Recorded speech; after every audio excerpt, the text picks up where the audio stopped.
కొడవలి Marxist party గుర్తు కదా, అందులో కొడవలి వీళ్ళు తీసేసుకున్నారా టీఎంసీ వాళ్ళు?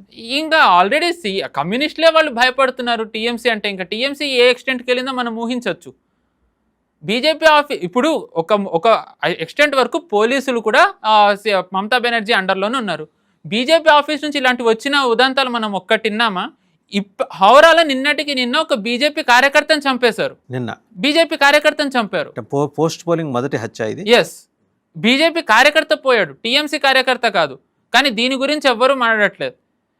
సో ఇవన్నీ దాడి చేసి చంపేశారు. అతను సంబరాలు అయిపోయిన తర్వాత ఇంటికి వెళ్తూ ఉంటే దారిలో ఆపేశారు, చంపేశారని వాళ్ళ కుటుంబాలు అంటున్నాయి. కేసు నమోదు చేశారు ఇప్పుడు. అంటే ఇవన్నీ మీరు ఒక్కసారి క్రొనాలజీ చూడండి, టైమింగ్ చూడండి. అందరూ చాలా ఉత్సాహంతో ఉన్నారు. అందరూ టీఎంసీ వాళ్ళు మౌనంగా ఉండిపోవడానికి ఒక కారణం ఏంటి అంటే, ఈ సంబరాలు చేసుకుంటుంది బీజేపీ కార్యకర్తలు కాదు, మహిళలు బయటకు వచ్చారు.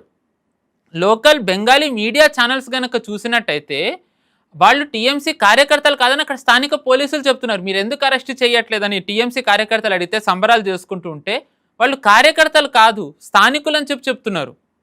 స్థానికులు వాళ్ళు బయటకు వచ్చి సంబరాలు చేసుకుంటున్నారు. ఆడవాళ్ళు మనకి 79 ఏళ్లకు స్వాతంత్రం వచ్చిందని అంటారు, ఇప్పుడు 79 ఏళ్ళు అయిందని.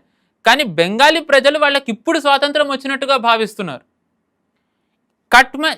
ఇప్పటికీ డెలివరీ బాయ్స్ ఒక